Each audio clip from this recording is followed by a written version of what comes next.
pendapat berbeda atau dissenting opinion. Terhadap putusan Mahkamah Konstitusi aku terdapat pendapat berbeda atau dissenting opinion dari 3 orang hakim konstitusi, yaitu Hakim Konstitusi Aldi Isra, Hakim Konstitusi Eni Nurbaningsih, dan Hakim Konstitusi Arif Hidayat sebagai berikut. Dipersilahkan. Terima kasih Pak Ketua. Saya hanya akan bacakan ringkasan dari dissenting ini. Menimbang bahwa sebelum sampai pada materi pokok atau inti pendapat berbeda atau dissenting opinion, saya akan menguraikan terlebih dahulu berkenaan dengan pemilu yang jujur dan adil sebagai bagian azas atau prinsip fundamental pemilu yang diatur dalam Undang-Undang Dasar 1945 sebagai berikut. Setelah membaca Undang-Undang Dasar 1945 secara komprehensif, dapat dipahami bahwa sistem politik demokrasi yang hendak dibangun adalah demokrasi yang bermartabat dalam kerangka persatuan dan kesatuan bangsa. Untuk itu, Undang-Undang Dasar 1945 menegaskan bahwa pemilu sebagai mekanisme demokrasi harus dijalankan secara jujur dan adil.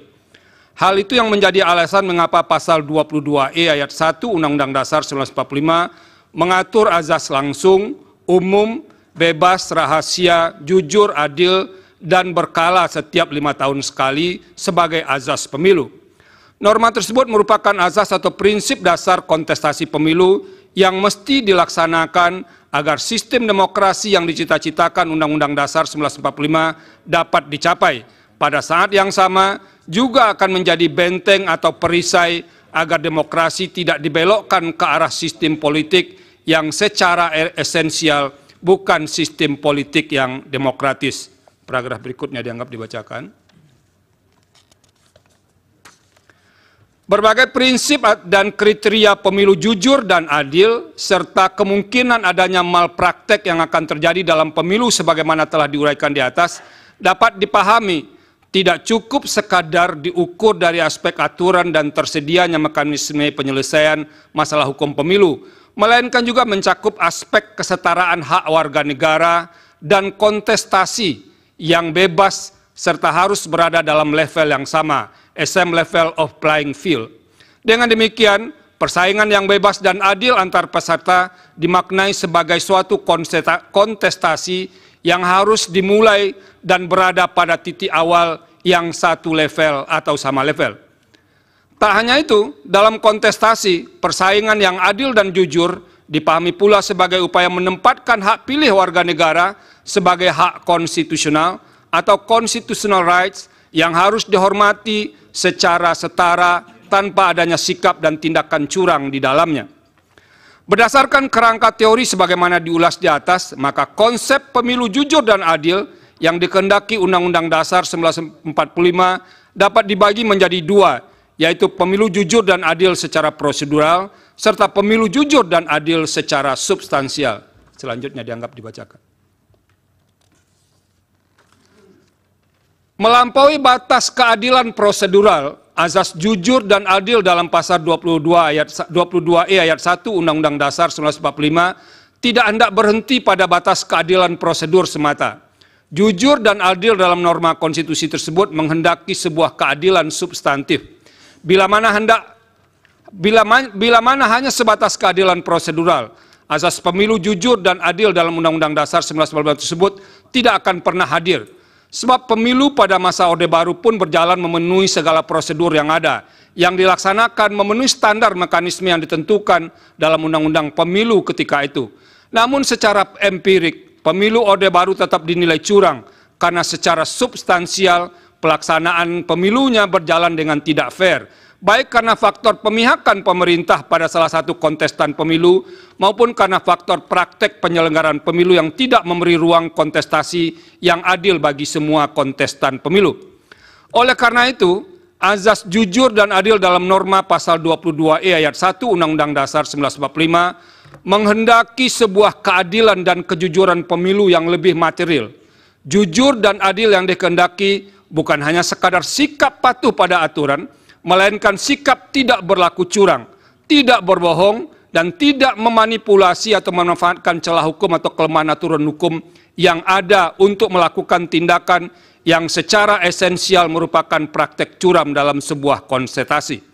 Artinya, jujur dan adil dalam pemilu yang diinginkan konstitusi mencapai sesuatu yang bersifat hakiki dari arti kejujuran keadilan itu sendiri.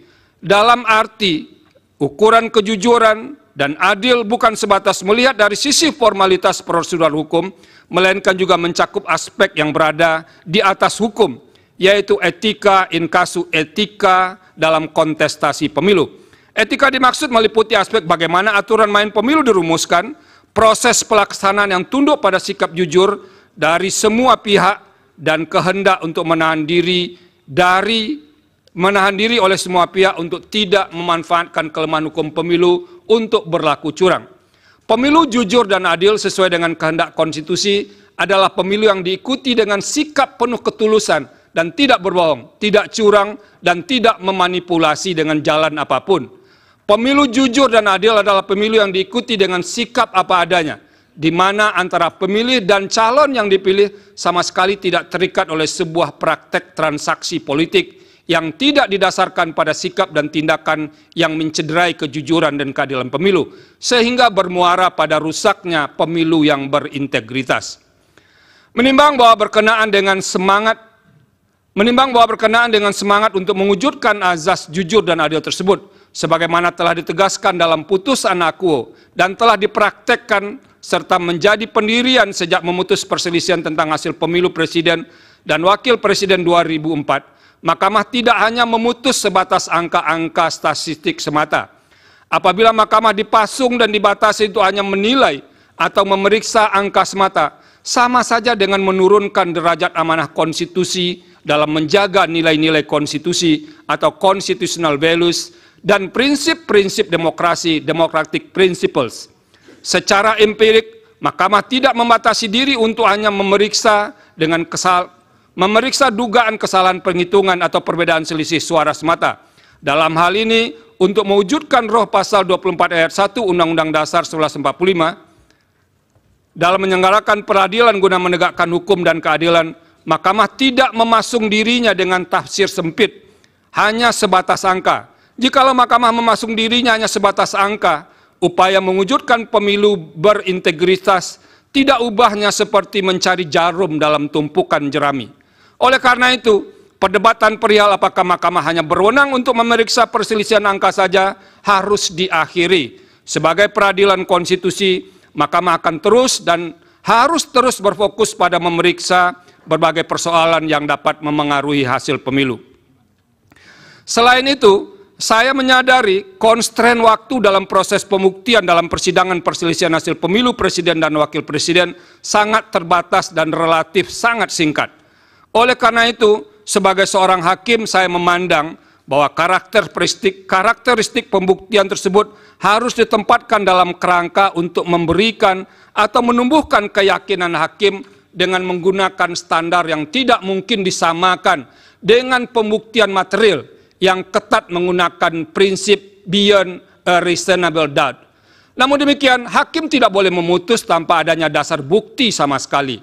Akan tetapi seorang hakim konstitusi dapat memutus sepanjang bukti yang ada dan fakta yang diperoleh dalam persidangan masih relevan serta menambah keyakinan pada diri hakim dalam menjalankan fungsi peradilan konstitusi sebagai amanat pasal 24C ayat 1 Undang-Undang Dasar 1945. Menimbang bahwa sekalipun tidak tunduk pada persoalan angka semata, dalam putusan aku, Mahkamah telah menyatakan permohonan pemohon tidak beralasan menurut hukum untuk seluruhnya.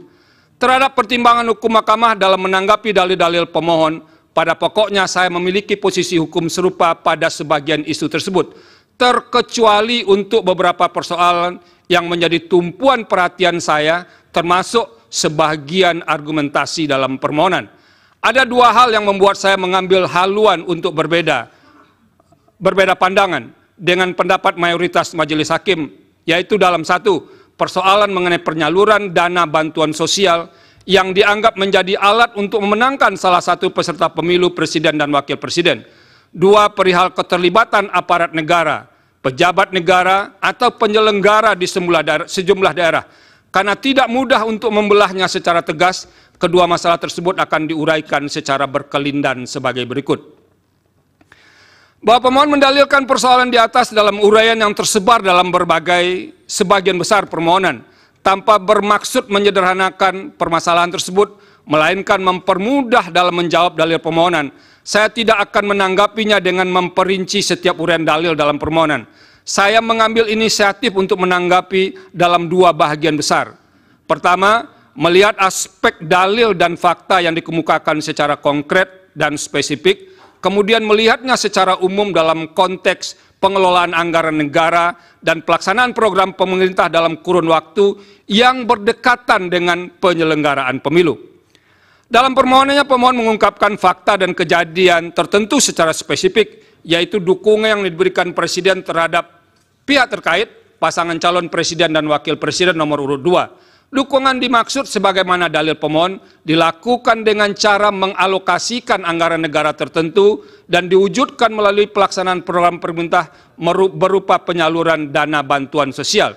Ditambahkan oleh pemohon, salah satu mekanisme penyaluran dana bantuan sosial dilakukan dan atau dikemas beriringan dengan kunjungan kerja Presiden ke beberapa daerah. Cara demikian umum pemohon merupakan bentuk kampanye terselubung dan memberi kontribusi besar atau signifikan terhadap penambahan suara pasangan calon Presiden dan Wakil Presiden nomor urut 2. Selanjutnya dianggap dibacakan. Namun demikian, fakta konkret sebagaimana menjadi objek penilaian di atas tidak bisa dilepaskan secara kontekstual atas pengaruh dari unsur-unsur lain yang menimbulkan hubungan sebab akibat. Sebagaimana membaca teks, maka membaca tidak hanya melihat pada huruf mati yang ada di hadapannya, melainkan harus pula mengetahui latar belakang susunan kata dan kalimat untuk dapat memahami makna dari teks dimaksud. Begitu pula halnya dengan membaca sebuah peristiwa. Kejadian itu tidak mungkin berdiri sendiri tanpa ada peristiwa lain yang memengaruhinya.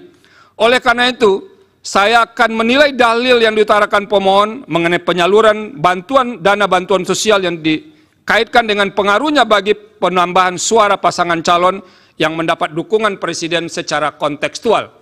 Hal ini pun sejatinya yang menjadi pertimbangan mahkamah secara umum dengan mengambil inisiatif untuk memanggil dan meminta keterangan beberapa menteri dalam persidangan.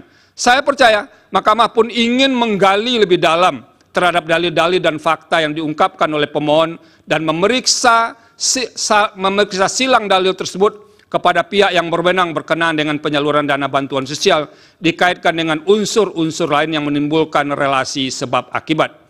Ada beberapa hal penting yang menjadi pertimbangan saya terkait dengan isu penggunaan bantuan sosial untuk menilainya dalam konteks yang lebih umum, yaitu mengenai hakikat keuangan negara atau anggaran negara dan tugas pemerintahan serta pelaksanaan program pemerintah yang diimplementasikan berhimpitan dengan waktu penyelenggaraan pemilu, inkasu tahap kampanye dan pemungutan suara. Yang menjadi persoalan besar dalam kaitan antara penggunaan uang dalam pemilu adalah berkenaan dengan sumber dana tersebut. Jikalau uang yang digunakan peserta pemilu bersumber dari keuangan publik atau anggaran negara, maka derajat persoalan yang harus dihadapi akan bertambah berkali lipat. Sebab penggunaan keuangan negara yang tidak sesuai dan dapat diartikan sebagai penyalahgunaan kekuasaan. Padahal secara konstitusional, hakikat keuangan negara harus dipergunakan bagi kepentingan umum yang sebesar-besarnya kemakmuran rakyat. Pasal 23 ayat 1 Undang-Undang Dasar 1945. Tanpa boleh ditunggangi untuk kepentingan yang bersifat pribadi maupun segelintir kelompok. Selanjutnya dianggap dibacakan. Dalam konteks penyelenggaraan pemilu presiden dan wakil presiden tahun 2024, program pemerintah tidak sepenuhnya dapat dilekatkan dengan aspek teoritis dalam konsep political budget cycle, sebab tidak terdapat petahana dalam pemilihan presiden dan wakil presiden. Presiden yang saat ini memegang jabatan tidak menjadi peserta pemilu, meskipun sebagai pribadi orang yang sedang memegang jabatan tersebut tetap memiliki hak untuk memberikan dukungan politiknya kepada salah satu pasangan calon peserta pemilihan. Konsekuensinya, ia juga diberi dan memiliki kesempatan untuk melakukan kampanye dalam rangka mempengaruhi pemilih untuk memberikan suaranya kepada pasangan calon yang didukungnya. Akan tetapi, dukungan tersebut semestinya adalah dalam kapasitasnya sebagai pribadi dan bukan sebagai pemegang kekuasaan pemerintah yang masih harus menyelesaikan program-program pemerintahannya. Pada titik inilah, Kemudian yang menjadi sulit untuk menilai tindakan seorang presiden sebelum dan selama penyelenggaraan pemilu. Dalam hal ini, orang yang memegang jabatan tertinggi di jajaran pemerintahan tersebut dapat saja berdalih bahwa percepatan program yang dilakukannya adalah dalam rangka menyelesaikan program pemerintahan yang akan habis masa jabatannya. Namun program dimaksud pun dapat digunakan sebagai kamuflase dan dimanfaatkan sekaligus sebagai piranti dalam memberikan dukungan atas pasangan calon peserta pemilihan presiden dan wakil presiden. Dalam upaya menilai dan memutus persoalan ini, dengan memeriksa secara saksama bukti-bukti yang disampaikan oleh para pihak dalam persidangan, ditambah dengan keterangan yang disampaikan oleh para menteri, fakta persidangan menunjukkan bahwa aturan prosedural pengelolaan anggaran negara telah dilalui secara patut dan layak sehingga dalam proses dan tata kelola tidak mengindikasikan ada kesalahan administrasi. Namun demikian, tugas utama seorang hakim adalah memutus perkara yang diajukan kepadanya, ke hadapannya secara adil. Selain itu, hakim harus menemukan kebenaran sesuai dengan fakta dan didukung oleh bukti yang meyakinkan. Dalam menjalankan kewenangan untuk memutus perselisihan hasil pemilu presiden dan wakil presiden, pemeriksaan persidangan yang dilakukan mahkamah didominasi oleh karakteristik untuk melakukan penilaian terhadap fakta atau judek faksi. Terlebih apabila dalam dalil-dalil yang diajukan pemohon mengemukakan argumentasi atas terjadinya pelanggaran pada aturan pemilu, fakta tersebut pun sedapat mungkin diukur berdasarkan norma dalam aturan hukum pemilu. Saya meyakini bahwa tidak ada hukum, saya meyakini bahwa tidak ada aturan hukum yang sempurna, terlebih sempurna, kecuali hukum yang dibuat oleh Yang Maha Kuasa. Aturan hukum yang disebut amat lengkap dan mengatur secara rinci setiap tindakan manusia hanyalah klaim dari pembentuknya semata. Senantiasa akan ada dan ditemukan celah aturan hukum dan kemudian dapat dimanfaatkan untuk memenuhi kepentingan pribadi dan terlindung dari ancaman pelanggaran norma hukum. Begitu pula halnya dengan hukum pemilu. Ada celah hukum dalam hal aturan mengenai penggunaan anggaran negara melalui pengejawantahan program pemerintah pada masa yang berdekatan atau berhimpitan dengan penyelenggaraan pemilu. Di samping itu, pada kasus pemilu presiden dan wakil presiden tahun 2024 pun terdapat kekhususan dalam hal posisi presiden yang bukan berstatus sebagai petahana, bukan menjadi pihak yang terlibat sebagai peserta pemilu, melainkan sebagai pihak yang dinilai memberikan dukungan terhadap salah satu pasangan calon.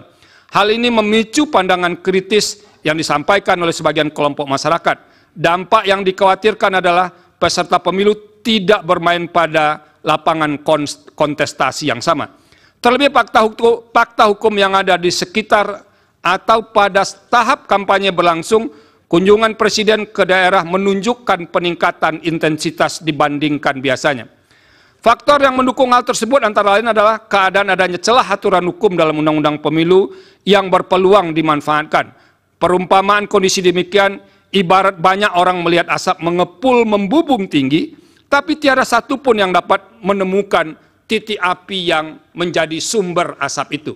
Pada titik inilah moralitas atau etika memainkan peran penting agar tidak memanfaatkan celah atau kekosongan aturan hukum, legal loopholes. Bagaimanapun dampak dari dukungan tersebut kepada salah satu peserta pemilu menyebabkan ketidaksetaraan peserta dalam kontestasi perebutan suara rakyat. Padahal salah satu bentuk nyata perwujudan azas adil dalam pemilu adalah adanya upaya para peserta pemilu berada pada posisi yang setara. Suasana kebatinan demikian seharusnya dipahami semua penyelenggara pemilu dan pejabat negara untuk menerapkan standar etika tertinggi, the highest moral standard. Berdasarkan pertimbangan di atas, secara kelembagaan, saya memahami posisi mahkamah atau mayoritas hakim yang terkendala oleh banyak pertimbangan, terutama soal bukti dan penilaian atas bukti yang sehingga tidak dapat bergerak lebih jauh. Namun demikian, secara pribadi, sebagai hakim, saya memiliki keyakinan yang berbeda. Namun demikian, secara pribadi, sebagai hakim, saya memiliki keyakinan yang berbeda dengan sebagian hakim yang lain. Dalam hal ini, terdapat fakta persidangan perihal pemberian atau penyaluran bansos atau sebutan lainnya yang lebih masif dibagikan pada rentang waktu yang berdekatan atau berhimpitan dengan pemilu. Praktek demikian merupakan salah satu pola yang jamak terjadi untuk mendapatkan keuntungan dalam pemilu yang disebut dengan electoral incentive. Keterlibatan beberapa menteri aktif yang menjadi tim kampanye dalam membagi bansos terasosiasi dengan jabatan presiden secara langsung maupun tidak langsung sebagai pemberi bansos memunculkan atau setidaknya berpotensi atas adanya konflik kepentingan dengan pasangan calon. Sementara itu merujuk fakta yang terungkap dalam proses persidangan. Menteri yang terkait langsung dengan tugas tersebut, inkasu Menteri Sosial, yang seharusnya memiliki tanggung jawab terhadap pemberian bansos, menyampaikan keterangan bahwa tidak pernah terlibat dan atau dilibatkan dalam pemberian atau penyaluran bansos secara langsung di lapangan. Selain itu diperoleh pula fakta dalam persidangan bahwa terdapat sejumlah menteri aktif yang membagikan bansos kepada masyarakat, terutama selama periode kampanye. Kunjungan ke masyarakat itu hampir selalu menyampaikan pesan bersayap yang dapat dimaknai sebagai bentuk dukungan atau kampanye terselubung bagi pasangan calon tertentu. Padahal ketika kegiatan para menteri membagikan dana bansos atau dana lain yang berasal dari APBN, norma pasal 281 ayat 1 Undang-Undang Pemilu antara lain menyatakan, menteri harus memenuhi ketentuan, tidak menggunakan fasilitas dalam jabatannya, kecuali fasilitas pengamanan bagi pejabat negara, sebagaimana diatur dalam ketentuan peraturan perundang-undangan, dan menjalani cuti di luar tanggungan negara. Berdasarkan pertimbangan hukum dan fakta tersebut, pembagian bansos atau nama lainnya untuk kepentingan elektoral menjadi tidak mungkin untuk dinafikan sama sekali. Oleh karena itu, saya mengemban kewajiban moral atau moral obligation untuk mengingatkan guna mengantisipasi dan mencegah terjadinya pengulangan atas keadaan serupa dalam setiap kontestasi pemilu. Terlebih dalam waktu dekat yang hanya berselang berbilang bulan dan akan dilaksanakan pemilihan kepala daerah dan wakil kepala daerah serentak secara nasional. Penggunaan anggaran negara atau daerah oleh petahana, pejabat negara, atau oleh kepala daerah demi memenangkan salah satu peserta pemilihan yang didukungnya dapat dimanfaatkan sebagai celah hukum dan dapat ditiru menjadi bahagian dari strategi pemilihan. Dengan menyatakan dalil akuo terbukti, maka akan menjadi pesan jelas dan efek kejut, deterrent efek kepada semua calon kontestan dalam pemilihan kepala daerah dan wakil kepala daerah bulan November 2024 yang akan datang untuk tidak melakukan hal serupa. Dengan demikian, saya berkeyakinan bahwa dalil pemohon terkait dengan politisasi bansos beralasan menurut hukum. Bahwa dalam kaitan dengan dalil di atas, pemohon mengemukakan beragam tindakan yang dilakukan oleh aparat atau penyelenggara negara disertai dengan alat bukti untuk mendukung argumentasinya. Dalam persidangan, termohon telah menyampaikan sanggahan terhadap beberapa dalil yang disampaikan pemohon, dan Bawaslu serta pihak terkait pun telah memberikan keterangan serta bantahan ihwal dalil akuo.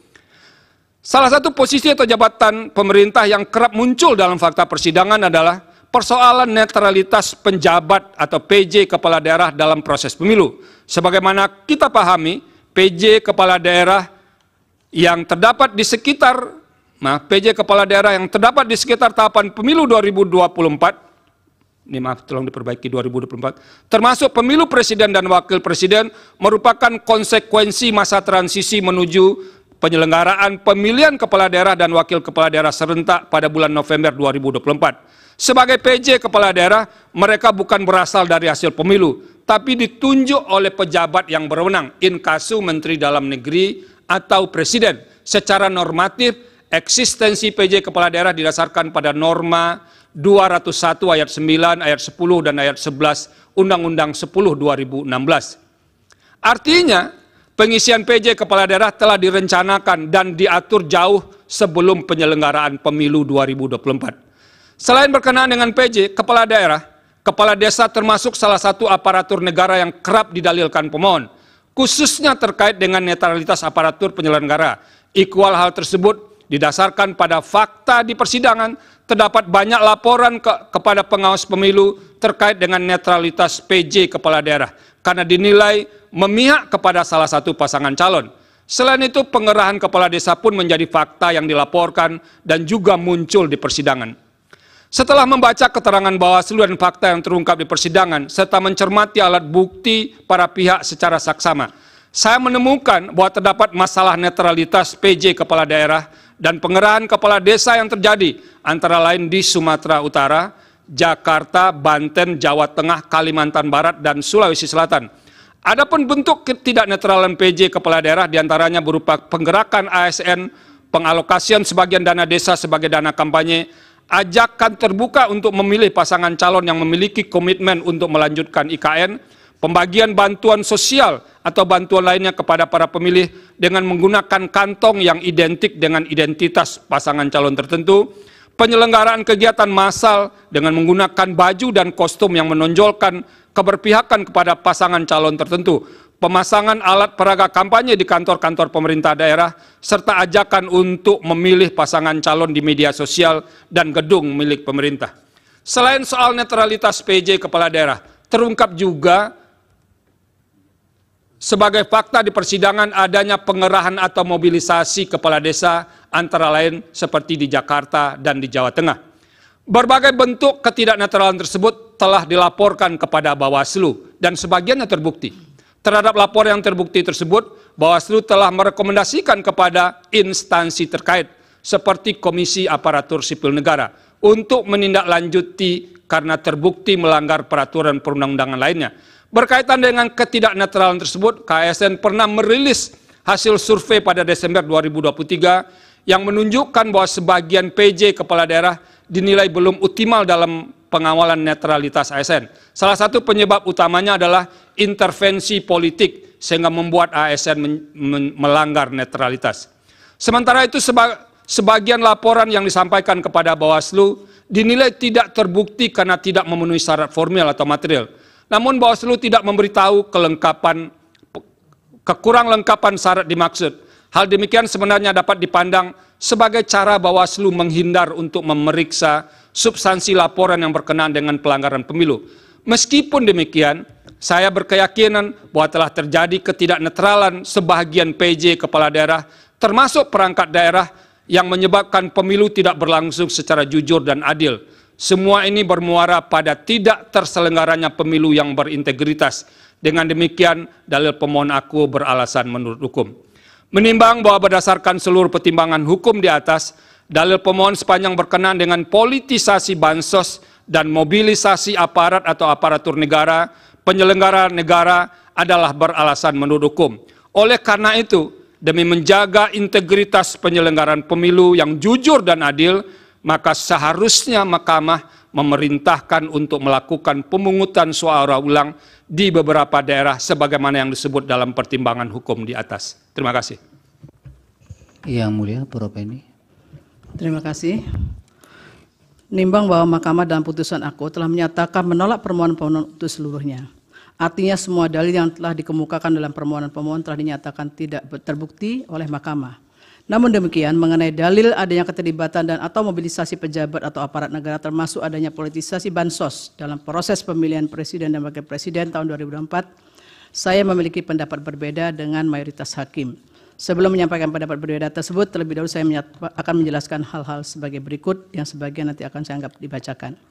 Bahwa para pengubah Undang-Undang 1945 pada saat melakukan perubahan telah bersepakat bulat memasukkan prinsip atau azas pemilu yang dilaksanakan secara langsung, umum, bebas, rahasia, jujur, dan adil dan dilaksanakan secara berkala sebagai bagian yang esensial untuk mewujudkan kedaulatan rakyat. Hal ini sejalan dengan semangat bangsa yang dituangkan dalam pokok-pokok reformasi pembangunan dalam rangka penyelamatan dan normalisasi kehidupan nasional sebagai haluan negara yang merupakan pernyataan kehendak rakyat untuk mewujudkan pembaruan di segala bidang pembangunan nasional termasuk bidang politik. Semangat tersebut dimaksudkan agar pelaksanaan pemilu tidak mengulang lagi kondisi yang pernah berlangsung selama masa pemerintahan sebelum reformasi. Oleh karena itu dikehendaki pemilu harus berlandaskan pada prinsip-prinsip tersebut di atas dengan menegaskan bahwa penyelenggara pemilihan harus terjamin kemandiriannya, termasuk lembaga pengawas pemilu. Video ketetapan MPR nomor 10/1998. Bahkan sejalan dengan semangat reformasi juga ditegaskan bahwa dalam rangka penyelamatan dan normalisasi kehidupan nasional penting untuk ditumbuhkan pemerintahan yang bersih sebagai pelayan masyarakat dan bertindak berdasarkan hukum dalam rangka lebih meningkatkan kredibilitas pemerintah di mata rakyat. Artinya reformasi telah meletakkan tonggak sejarah bangsa untuk bangkit dengan kesadaran baru bangsa Indonesia guna menggapai tujuan bernegara secara beradab dengan dilandasi nilai-nilai fundamental kebangsaan berdasarkan Pancasila. Untuk tujuan tersebut, demokrasi yang harus diperjuangkan adalah demokrasi konstitusional, yaitu demokrasi secara ideologis dan teologisnya bermaksud untuk memenuhi dan menjalankan kehendak konstitusi. Terlebih lagi, Konstitusi Indonesia telah memberikan jaminan perlindungan terhadap hak sipil dan politik yang di dalamnya mencakup hak pilih dalam pemilu. Bahwa sejalan dengan semangat penyelamatan kehidupan nasional yang dikehendaki bersama di era reformasi tersebut, maka untuk melaksanakan pemilu harus ditentukan standar dan persyaratan yang jelas. Dalam penyelenggaraan pemilu 2024, persyaratan tersebut diatur dalam Undang-Undang Pemilu, yaitu Undang-Undang 7 2017 sebagai aturan hukum atau aturan main atau rule of the game dalam konstitusi secara demokratis, yang pada prinsipnya menjalankan lebih lanjut kehendak UUD 1945 termasuk semangat penyelamatan dan normalisasi kehidupan nasional yang menjadi haluan negara dalam mewujudkan reformasi. Dalam konteks ini berlaku aksioma bahwa dalam sistem politik yang demokratis, demokrasi tidak mungkin diwujudkan tanpa adanya rule of law. Namun rule of law juga harus dilandasi oleh rule of ethics. Oleh karena itu, aturan main yang telah ditentukan dalam Undang-Undang Pemilu tidak boleh bias terhadap individu maupun kelompok tertentu. Tujuannya agar dalam berkontestasi dapat dicapai kondisi kesetaraan, yaitu kesetaraan dalam kontestasi pemilu sehingga masing-masing pihak dapat berpartisipasi secara penuh, terbuka dan adil. Oleh karenanya dalam penyelenggaraan pemilu, penyelenggara pemilu, Inkasu, KPU dan Bawaslu beserta jajarannya, aparat pemerintah serta semua pihak yang terkait harus benar-benar bersikap dan bertindak jujur. Dengan demikian setiap pemilih dalam peserta pemilu mendapatkan jaminan perlakuan yang sama serta bebas dari kecurangan pihak manapun dan dalam bentuk apapun sesuai dengan maksud pasal 22E ayat 1 UUD 1945. Tegasnya Undang-Undang Pemilu menjabarkan pasal 22E ayat 1 UUD 1945 telah mengamanatkan agar pemilu diselenggarakan berlandaskan prinsip langsung, umum, bebas, rahasia, jujur dan adil berkala setiap 5 tahun dan seterusnya dianggap dibacakan. Konsep pemilihan jujur dan adil yang dikehendaki oleh UUD 1945 mencakup pemilu yang jujur dan adil secara prosedural dan substansial. Dengan demikian, dalam penyelenggaraan pemilu, penyelenggara pemilu Inkasu, KPU dan Bawaslu serta jajarannya, aparat pemerintah, peserta serta semua pihak yang terkait harus bersikap dan bertindak jujur agar kontestasi pemilu benar-benar memberikan ruang jaminan berdasarkan konstitusi sehingga rakyat atau pemilu secara bebas dapat menentukan wakil-wakilnya tanpa dipengaruhi oleh kondisi apapun dan oleh siapapun. Bahwa untuk menjamin pemilu yang jujur dan adil telah ditentukan aturan main dalam Undang-Undang Pemilu beserta aturan pelaksananya yang tidak sekedar untuk memenuhi prosedur kontestasi semata, namun juga harus mampu menjamin terwujudnya demokrasi substansial yang dicirikan dengan keteraturan, yakni keteraturan hukum dan etika sehingga terdapat keseimbangan rule of law dan rule of ethics yang akan menghasilkan kesejahteraan kolektif sebagai bangsa. Dengan demikian kemanfaatan dari demokrasi bisa dinikmati bersama melalui kebebasan, keadilan, kesejahteraan dan kerukunan.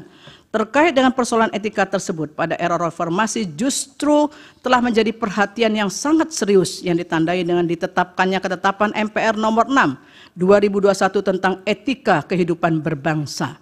Ketetapan ini dilandasi oleh pertimbangan karena terjadinya degradasi etika kehidupan berbangsa yang pada intinya akhirnya menyebabkan terjadinya krisis multidimensi. Video konsideran menimbang huruf C dan huruf D ketetapan MPR 6 2001. Untuk menyelamatkan dan meningkatkan mutu kehidupan bangsa Indonesia, maka dirumuskanlah pokok-pokok etika kehidupan berbangsa untuk dapat menjadi acuan, pedoman, dan panduan.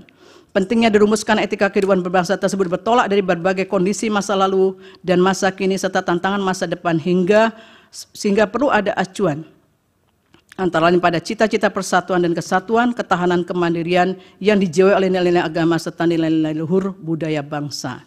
Terkait dengan isu etika politik dan pemerintahan, ketetapan MPR 6 2001 telah menggarisbawahi misinya bahwa setiap pejabat dan elit politik harus bersikap jujur, amanah, sportif, siap melayani, berjiwa besar, memiliki keteladanan, rendah hati dan siap mundur dari jabatan politik apabila terbukti melakukan kesalahan dan secara moral kebijakannya bertentangan dengan hukum dan rasa keadilan masyarakat. Video angka 2 bab 2 pokok-pokok etika kehidupan berbangsa ketetapan MPR nomor 6 2021. Menimbang Mahkamah dalam putusan aku telah menyatakan berwenang mengadili permohonan pemohon, sekalipun termohon dan pihak terkait mengeksepsi kewenangan Mahkamah. Dalam konteks ini penting bagi saya untuk menegaskan bahwa memahami kewenangan Mahkamah dalam penyelesaian perselisihan hasil pemilihan umum tidak dapat dilihat secara parsial dengan merujuk pada pasal 24 C ayat 1 UUD 1945 dan pasal 475 Undang-Undang Pemilu, dan seterusnya dianggap dibacakan. Dalam kaitan ini penting kiranya ditegaskan bahwa kewenangan Mahkamah dalam menangani PHPU Presiden dan Wakil Presiden sekalipun disebutkan dalam Konstitusi dan Undang-Undang Pemilu adalah menyelesaikan perselisihan hasil, namun bukan berarti hanya terbatas pada angka-angka statistik semata. Maka apabila Mahkamah dibatasi untuk memeriksa angka semata, justru sama artinya dengan menurunkan derajat konstitusi itu sendiri, di mana Mahkamah harus menjaga nilai-nilai konstitusi dan prinsip-prinsip demokrasi.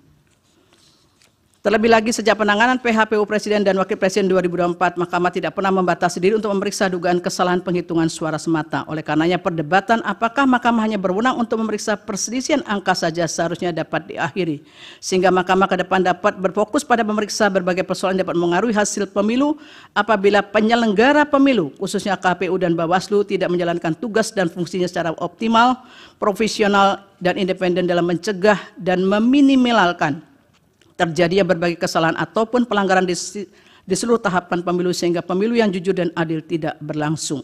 Dalam permohonan aku, persoalannya adalah apakah penyelenggara pemilu inkasu, KPU, dan Bawaslu telah melaksanakan kewenangannya sesuai dengan prinsip yang dijamin dalam konstitusi dan ketentuan peraturan perundang-undangan dalam pemilu Presiden dan Wakil Presiden 2024, sehingga terjamin pemilu yang jujur dan adil.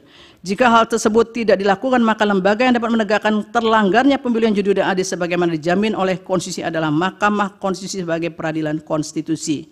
Menimbang bahwa berkenaan dengan pendapat berbeda aku, pemohon dalam permohonannya mendalilkan tidak dilaksanakannya kewenangan penyelenggara pemilu inkasu KPU Bawaslu dan adanya keterlibatan atau mobilisasi pejabat atau aparat negara serta politisasi bansos.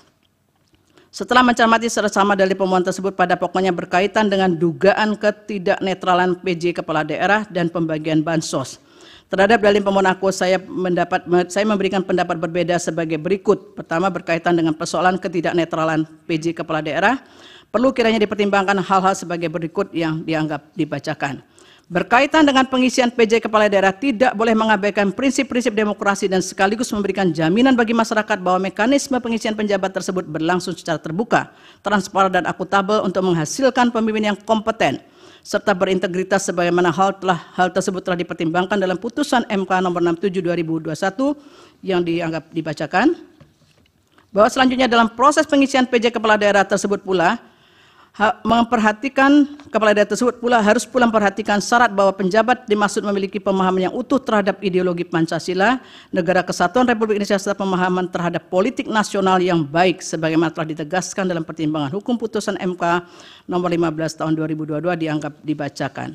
Bahwa berdasarkan kutipan pertimbangan hukum tersebut di atas, proses pengisian dan persyaratan PJ Kepala Daerah telah diatur dalam pasal 201 Undang-Undang 10 2016 dan ditegaskan pula oleh Mahkamah dalam pertimbangan hukum putusan-putusan di atas. Pada prinsipnya Mahkamah menegaskan perlu adanya kaidah dan ketentuan hukum yang memberikan pedoman dan batasan dalam pengangkatan PJ Kepala Daerah. Sebab sekalipun kedudukan PJ bersifat sementara di masa transisi, namun memegang peran strategis untuk ikut menjamin penyelenggaraan pemilu agar dapat berlangsung secara jujur dan adil. Oleh karena itu diperlukan PJ Kepala Daerah yang memiliki integritas dan pemahamannya utuh terhadap ideologi Pancasila, NKRI, serta pemahaman terhadap politik nasional yang baik. Bahwa dikarenakan sebagian besar PJ Kepala Daerah adalah ASN, maka harus tunduk pada Undang-Undang ASN. Dan seterusnya dianggap dibacakan. Di mana ASN harus bersikap netral dalam melaksanakan kebijakan menyelenggarakan pemerintahan di daerahnya masing-masing sebagaimana diatur dalam ketentuan pasal 9 Undang-Undang 5 2014 dianggap dibacakan. Dengan demikian, dalam konteks jabatan PJ Kepala Daerah sebagai ASN, hal yang perlu digarisbawahi adalah pentingnya sikap netral yang harus dimiliki dan dijalankan oleh PJ Kepala Daerah dalam menjalankan kewenangannya, terlebih lagi pada masa kampanye pemilu. Ketentuan hukum terkait dengan pengangkatan, syarat, serta tugas, wewenang, dan kewajiban yang melekat pada PJ Kepala Daerah sudah seharusnya dipatuhi dan dijalankan. Jika kemudian terdapat adanya dugaan PJ Kepala Daerah yang menunjukkan keberpihakan kepada pasangan calon tertentu, maka PJ Kepala Daerah tersebut telah melanggar hukum dan konstitusi dalam mewujudkan pemilu yang jujur, adil, dan berintegritas. bahwa terkait dengan netralitas ASN adalah benar, Bawaslu secara formal telah melakukan tindakan pencegahan dengan surat Ketua Bawaslu nomor 779 dan seterusnya 2023 dan surat Ketua Bawaslu nomor 810 dan seterusnya 2023 bertanggal 12 November 2023. Surat tersebut pada pokoknya berisi himbauan netralitas pegawai ASN, kampanye oleh pejabat dan seterusnya. Persoalannya adalah bagaimana jika surat Bawaslu tersebut diabaikan dalam penyelenggaraan pemilu presiden dan wakil presiden 2024 sebagaimana yang terjadi di beberapa daerah. Bahwa sebelum menjelaskan persoalan yang terjadi di beberapa daerah tersebut, penting bagi saya menegaskan terlebih dahulu bahwa dikarenakan permohonan perkara nomor 1 2024 dan perkara nomor 2 2024 pada pokoknya mendalilkan hal yang sama dan terhadap objek permohonan yang sama, yakni berkaitan dengan keputusan KPU 360 2024 dan seterusnya, maka dalam menguraikan persoalan yang terdapat di beberapa daerah tersebut diintegrasikan antara perkara nomor 1 2024 dan perkara nomor 2 2024 dengan menunjukkan pada buktinya masing-masing di mana dalam penjelasannya dapat saling melengkapi. Selanjutnya, beberapa daerah yang didalilkan adanya ketidaknetralan PJ kepala daerah tersebut termasuk di dalamnya terkait dengan ketidaknetralan pejabat dan aparat negara adalah sebagai berikut, yaitu 1 di Kalimantan Barat, bahwa dalam permohonannya pemohon mendalilkan mengenai ketidaknetralan PJ kepala daerah pejabat negara aparatur negara di Provinsi Kalimantan Barat pada masa pemilu 2004 sebagai berikut, huruf A, B, dan seterusnya dianggap dibacakan. Terhadap dalil pemohon di atas, Mahkamah seharusnya juga mempertimbangkan berbagai laporan temuan Bawaslu berkenaan dengan permasalahan netralitas pejabat sebagaimana didalilkan oleh pemohon berkenaan dengan PJ Gubernur Kalimantan Barat yang dianggap tidak netral dalam masa kampanye 2024. Bawaslu dalam keterangannya memberikan penjelasan sebagai berikut, huruf A, B, dan seterusnya dianggap dibacakan. Bahwa berdasarkan hasil temuan Bawaslu di atas telah terbukti PJ Gubernur melakukan pelanggaran terhadap netralitas dalam masa pemilu 2024. Oleh karena itu, Bawaslu meneruskan kasus tersebut kepada KASN untuk menindaklanjuti sesuai dengan peraturan perundang-undangan yang berlaku. Adanya indikasi kuat pelanggaran yang telah dilakukan PJ Gubernur Kalimantan Barat, namun tidak terdapat kejelasan proses penegakan hukum atas pelanggaran tersebut menyebabkan pemilu yang jujur dan adil berintegritas telah tercederai karena adanya keberpihakan kepada salah satu pasangan calon presiden pada pemilu 2024. Kemudian yang kedua adalah Jawa Tengah. Bahwa dalam permohonannya pemohon juga mendalilkan mengenai ketidaknetralan pejabat negara PJ kepala daerah dan aparatur negara di Provinsi Jawa Tengah dalam masa pemilu 2024 dengan dalil-dalil sebagai berikut, huruf A, B, dan seterusnya sampai G dianggap dibacakan. Bahwa terhadap dalil pemohon di atas hanya beberapa laporan atau temuan yang ditindaklanjuti oleh Bawaslu, yaitu huruf A, B dianggap dibacakan. Bahwa berdasarkan hasil pemeriksaan Bawaslu di atas terhadap laporan terkait dengan adanya menyambutan oleh PJ Gubernur Jawa Tengah kepada salah satu pasangan calon dan penggunaan warna baju biru yang mirip dengan tim kampanye nasional Prabowo Gibran, Bawaslu menyimpulkan bahwa laporan tersebut memenuhi syarat formil namun tidak memenuhi syarat material dan tidak diregistrasi. Dalam konteks ini, oleh karena Bawaslu menyatakan laporan tidak memenuhi syarat material untuk diperiksa lebih lanjut, maka masih terdapat permasalahan berkenaan dengan netralitas PJ Gubernur Jawa Tengah. Selanjutnya, terlepas dari Bawaslu telah melaksanakan tugas pengawasan melalui penelusuran dan hasilnya dinyatakan tidak terbukti terdapat pelanggaran, namun hasil penelusuran tersebut tidak cukup meyakinkan bahwa PJ Gubernur telah bersikap netral, apalagi Bawaslu tidak bersungguh-sungguh untuk menindaklanjuti laporan tersebut. Selain itu, dapat banyak bukti awal yang memberikan petunjuk adanya ketidaknetralan pejabat negara, aparat negara, dan aparatur sipil negara, serta pengerahan perangkat desa seperti adanya konsolidasi ratusan kepala desa di Kabupaten Temanggung untuk mendukung pasangan calon nomor urut 2. Kemudian terdapat kasus kekerasan politik seperti penganiayaan terhadap salah satu relawan pendukung pasangan calon. Selain itu, sejumlah acara dukungan dari pejabat pemerintahan juga dilakukan terhadap salah satu pasangan calon, termasuk juga dilakukan oleh Menteri Perdagangan dan Menteri Pertanian. Seluruh kejadian ini menjadi perhatian publik yang sangat luas dalam penyelenggaraan pemilu 2024 yang seharusnya ditindaklanjuti oleh Bawaslu sesuai dengan tugas dan wewenangnya. Namun tidak terdapat bukti yang kuat bahwa Bawaslu telah melaksanakan tugas dan wewenang secara optimal untuk menjamin terselenggaranya pemilu yang jujur dan adil. Kemudian di Sulawesi Selatan, bahwa pemohon juga mendalilkan mengenai ketidaknetralan pejabat negara dan aparatur negara di Provinsi Sulawesi Selatan dalam masa pemilu 2024 sebagai berikut, dengan dalil A, B dianggap dibacakan. Terkait dengan dalil pemohon tersebut, Bawaslu tidak memberikan keterangan yang secara utuh mengenai persoalan yang didalilkan pemohon di atas, sehingga seolah-olah tidak terdapat persoalan mengenai ketidaknetralan pejabat tersebut. Sementara Bawaslu dalam keterangannya menyampaikan hasil pemeriksaan terhadap beberapa laporan atau temuan terkait dengan netralitas pejabat di Sulawesi Selatan di masa pemilu 2024 sebagai berikut dianggap dibacakan. Bahwa berdasarkan hasil pemeriksaan Bawaslu di atas terdapat persoalan terkait pelanggaran netralitas aparat negara dalam pemilu di Sulawesi Selatan, adanya laporan ketiga Bawaslu terkait keterlibatan PJ Gubernur Sulawesi Selatan dalam kegiatan pembagian bantuan sosial, tetapi laporan tersebut dinyatakan tidak memenuhi syarat material. Selain itu, Sekda Kabupaten Takalar Muhammad Hasbi diduga mengampanyekan pasangan calon nomor urut 2 di media sosial sehingga Bawaslu Kabupaten Takalar menerbitkan surat rekomendasi untuk ditindaklanjuti oleh KASN. Lebih lanjut, terdapat dugaan pelanggaran terkait dengan pengunggahan video pemasangan APK pasangan calon dan seterusnya. Berdasarkan hasil pemeriksaan terhadap laporan atau temuan Bawaslu tersebut, terdapat keyakinan yang kuat untuk menyatakan adanya persoalan terkait dengan ketidaknetralan aparatur negara dan masa pemilu di Sulawesi Selatan. Sebaliknya, tidak ada bukti yang meyakinkan bahwa Bawaslu telah menindaklanjuti laporan dan temuan yang terbukti menunjukkan adanya pelanggaran pemilu secara sungguh-sungguh sehingga menyebabkan tidak terjaminnya pemilu yang jujur dan adil. Di Sumatera Utara, bahwa dalam permohonannya pemohon mendalilkan mengenai ketidaknetralan pejabat negara, kepala daerah, dan aparatur negara dengan dalil sebagai berikut, huruf A, B, C, dan seterusnya dianggap dibacakan. Bahwa terhadap dalil pemohon di atas ternyata hanya beberapa laporan dan temuan yang ditindaklanjuti oleh Bawaslu, laporan dan tindak lanjut tersebut dianggap dibacakan.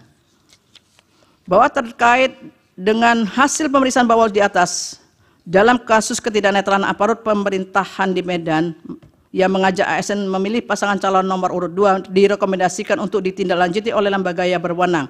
Namun dalam kasus yang lain yang mengarahkan untuk mendukung pasangan calon nomor urut 2 serta keterlibatan Menteri BUMN dalam kampanye di Deli Serdang, Bawaslu tidak meregistrasi laporan-laporan tersebut karena menurut Bawaslu tidak memenuhi syarat materi tanpa ada kejelasan. Berdasarkan hasil pemeriksaan terhadap laporan dan temuan Bawaslu tersebut, terdapat persoalan terkait dengan ketidaknetralan aparatur negara dalam masa pemilu di Sumatera Utara. Selain itu, dapat pula laporan atau temuan yang tidak diregistrasi karena tidak memenuhi syarat material. Padahal beberapa kejadian tersebut menjadi perhatian publik yang sangat luas di masa pemilu Presiden dan Wakil Presiden 2024 yang seharusnya ditindaklanjuti oleh Bawaslu agar dapat menjamin pemilu berlangsung secara jujur dan adil, juga pemilu yang berintegritas. Bahwa selanjutnya pemohon mendalilkan telah terjadi politisasi pemberian bansos selama pemilu Presiden dan Wakil Presiden 2024 yang menurut pemohon bertujuan untuk memenangkan pasangan calon nomor urut 2. Berkenaan dengan dalil pemohon aku, ketentuan pasal 34 Undang-Undang Dasar 1945 pada pokoknya telah mengatur mengenai jaminan bagi negara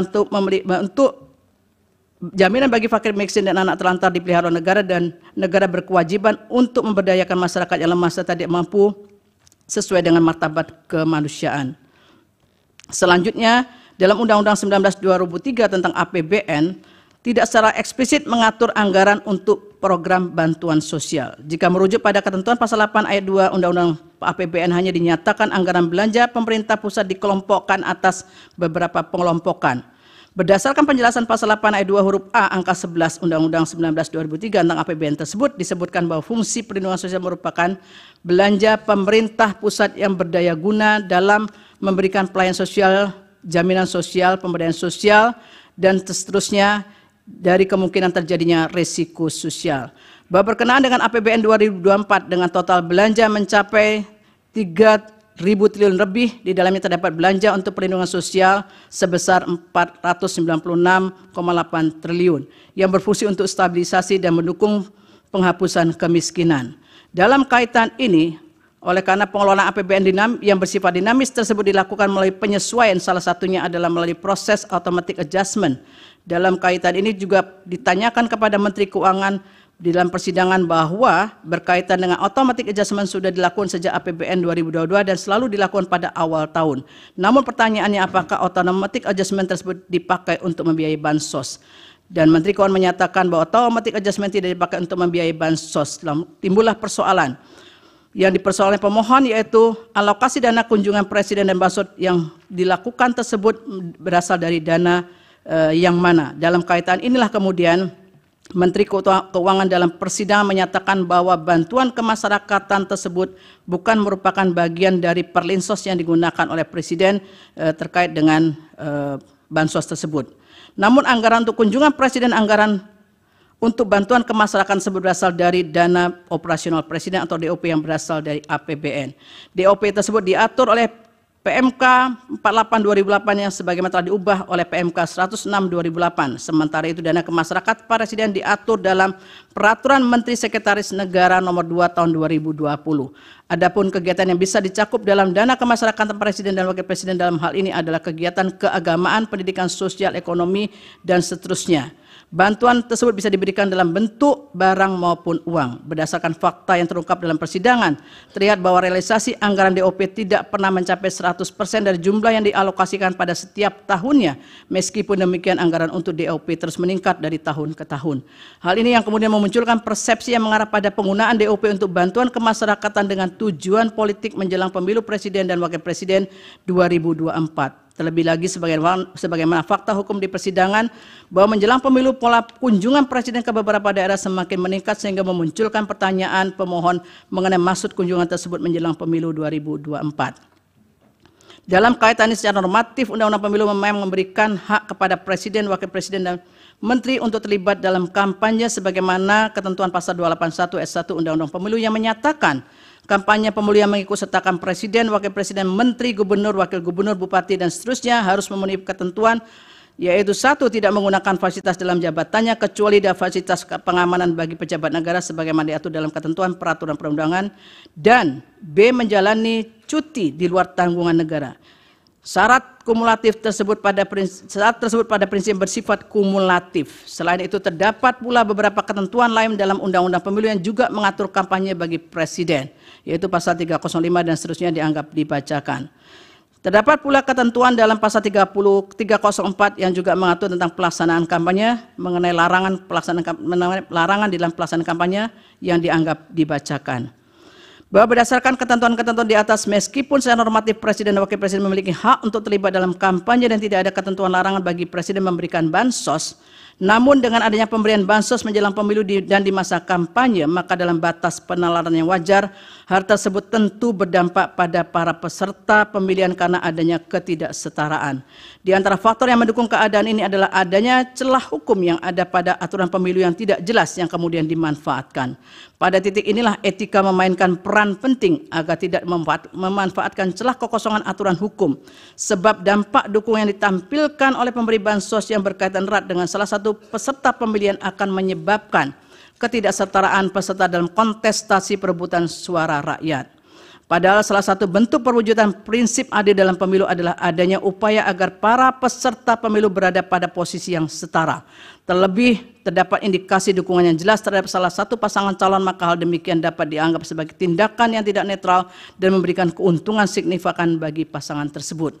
Hal ini menjadi semakin rumit mengingat sulitnya memisahkan antara fasilitas negara dan kepentingan politik personal. Dalam konteks inilah penting kembali diingat maksud ditetapkannya ketetapan MPR nomor 6 2001 tentang etika kehidupan berbangsa di era awal reformasi sebagaimana telah diuraikan di atas, yang harus menjadi arahan, pedoman, panduan mewujudkan nilai-nilai luhur budaya bangsa. Oleh karena itu, sekalipun tidak ada larangan pemberian bansos dengan menggunakan DOP, namun sejalan dengan makna etika kehidupan berbangsa penting untuk dilaksanakan secara bijaksana demi menjamin pemilu yang jujur dan adil sebagaimana dijamin oleh Undang-Undang Dasar 1945. Dengan mengutip pandangan Andre Strack sebagaimana dianggap dibacakan, oleh karena itu, seorang pemimpin diwajibkan memahami dan menerapkan pentingnya integritas dan tanggung jawab dalam memegang kekuasaan publik, serta perlunya menjaga pemisahan yang jelas antara kepentingan pribadi dan kepentingan publik demi menjaga persatuan dan kesatuan bangsa. Terlebih dalam konteks penggunaan DOP yang berasal dari APBN untuk bantuan kemasyarakatan menjelang pemilu 2024 tidak dapat dihindari adanya tujuan politik yang memiliki pengaruh sangat kuat sehingga prinsip pemilu yang dijamin oleh konstitusi menjadi tidak sepenuhnya dapat diwujudkan.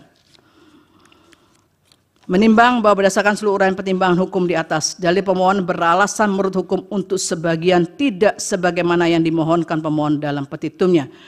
Oleh karena diyakini telah terjadi ketidaknetralan pejabat yang sebagian berkelindan dengan pemberian bansos yang terjadi pada beberapa daerah yang telah dipertimbangkan di atas, maka untuk menjamin terselenggaranya pemilu yang jujur dan adil sebagaimana dijamin oleh Undang-Undang Dasar 1945, seharusnya Mahkamah memerintahkan untuk dilakukan pemungutan suara ulang untuk beberapa daerah tersebut di atas.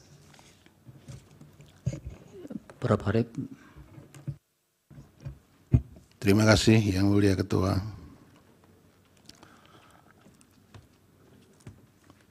Mohon maaf mengusik dan menunda istirahat Bapak Ibu sekalian. Bismillahirrahmanirrahim. Hakim Konstitusi Arief Hidayat menyampaikan pendapat berbeda atau dissenting opinion yang diberi judul Membangun Peradaban Negara Hukum Indonesia yang Demokratis Berdasarkan dan Berkarakter Pancasila. Sebuah catatan penting dalam pemilihan presiden dan wakil presiden tahun 2024 dengan pertimbangan hukum sebagai berikut. Menimbang bahwa setelah Mahkamah memeriksa secara seksama, serta sebelum saya mempertimbangkan pokok-pokok dalil permohonan pemohon, saya akan menyampaikan suatu hal yang bersifat prinsipil karena berkenaan erat dengan corak dan karakter negara hukum yang demokratis yang kita anut. Oleh karena itu, saya akan menyampaikan secara umum dua perspektif, yaitu perspektif ideologis filosofis dan perspektif sosiologis empirik.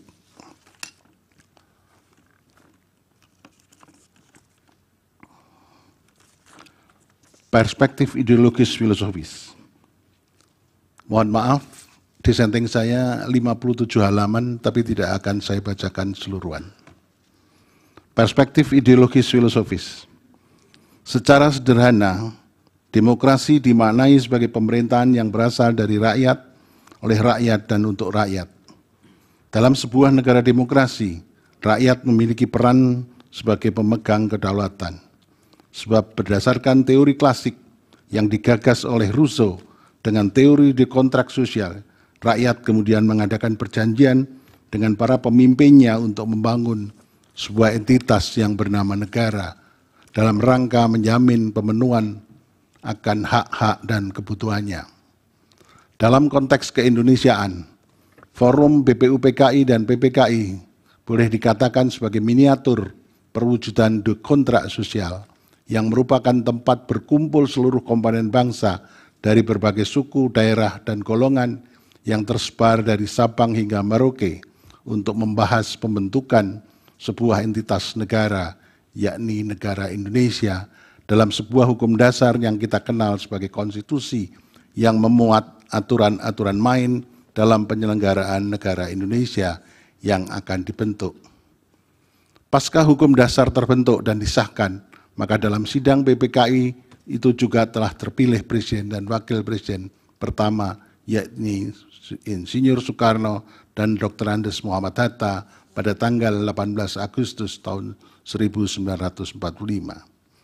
Dalam perspektif historis, konsepsi negara hukum demokratis yang kita anut telah bergulir dan menjadi diskursus yang mewarnai perumusan hukum dasar tak kala para pendiri bangsa mendiskusikan, memperdebatkan gagasan ini dalam sidang-sidang BPUPKI dan PPKI.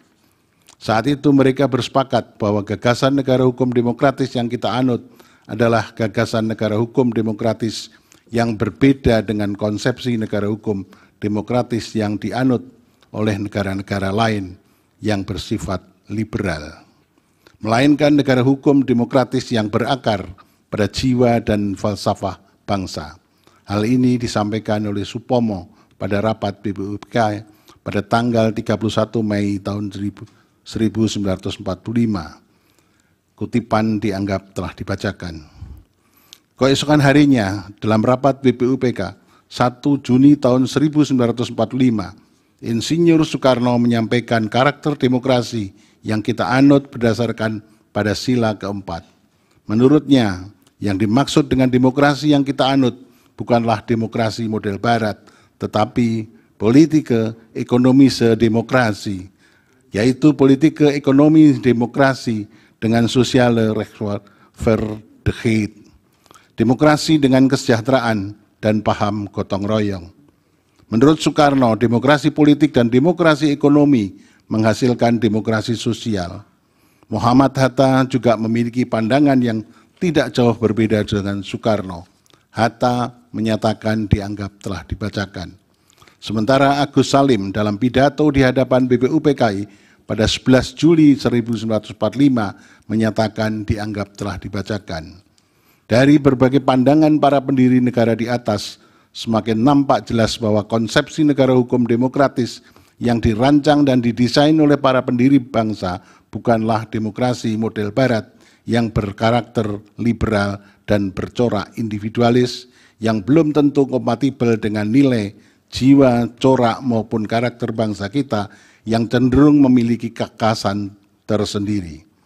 Sebab jiwa bangsa kita berakar pada nilai luhur yang digali dari rahim Ibu Pertiwi dan dirumuskan ke dalam 5 sila, yakni Pancasila. Oleh karena itu, dalam pembukaan Undang-Undang Dasar tahun 1945 alinea keempat menyatakan dianggap telah dibacakan. Kutipan yang menyatakan, yang berkedaulatan rakyat dengan berdasar kepada ketuhanan yang Maha Esa dan seterusnya, memuat makna bahwa kedaulatan yang dimaknai sebagai demokrasi itu harus didasarkan pada nilai-nilai luhur Pancasila. Hal ini menegaskan bahwa anutan sistem demokrasi yang kita anut adalah anutan demokrasi yang didasarkan pada nilai-nilai Pancasila. Tidak hanya dalam ruang lingkup yang sempit dan terbatas. Apabila dicermati alinea keempat pembukaan Undang-Undang Dasar, pertama, adanya visi kebangsaan yang mesti dijadikan tujuan bersama seluruh komponen bangsa dalam rangka melindungi segenap bangsa Indonesia, memajukan kesejahteraan umum, mencerdaskan kehidupan bangsa, dan ikut melaksanakan ketertiban dunia yang berdasarkan kemerdekaan, perdamaian abadi, dan keadilan sosial. Kedua, dan seterusnya dianggap telah dibacakan. Lebih lanjut, rumusan pembukaan Undang-Undang Dasar 45 kemudian dijabarkan dalam pasal-pasal Undang-Undang Dasar. Pengaturan ihal konsepsi negara demokratis yang berdasarkan atas hukum dan negara hukum yang demokratis diatur di dalam pasal 1 ayat 2 Undang-Undang Dasar 45. Selanjutnya, secara filosofis, negara hukum demokratis mendapat spirit dan roh dari Pancasila yang termuat dalam pembukaan sehingga membentuk suatu negara hukum yang demokratis yang berkarakter Pancasila. Konsepsi dan konsekuensi hukum penerapan negara hukum demokratis yang berkarakter Pancasila berdampak pula pada corak dan karakter dalam pembentukan hukum. Pancasila melalui sila kelima mesti menjadi bintang pemandu dalam proses pembentukan hukum dan penegakan hukum. Berikut cara berhukum melalui pendekatan Pancasila. Sila pertama, kedua, dan seterusnya dianggap dibacakan. Hukum adalah untuk manusia, bukan manusia untuk hukum. 2. Menolak mempertahankan status quo dalam berhukum. 3. Mengatasi hambatan dalam menggunakan hukum tertulis. Dan seterusnya dianggap telah dibacakan. Oleh karena itu, berhukum dengan berkarakter Pancasila haruslah bertujuan untuk memberikan kemaslahatan dan kesejahteraan bagi seluruh warga negara Indonesia, baik secara lahir maupun batin. Di sisi lain, menurut Bung Karno, demokrasi permusyawaratan itu memiliki fungsi ganda, yakni menjadi sarana untuk mengadu ide, gagasan, dan aspirasi golongan yang ada di dalam masyarakat dalam suatu badan perwakilan. Namun di sisi lain, dengan semangat permusyawaratan, justru akan menguatkan negara persatuan. Permusyawaratan diharapkan dapat dibimbing oleh semangat kekeluargaan berdasarkan hikmah, kebijaksanaan agar menjadi sintesis yang bermutu bagi kebaikan.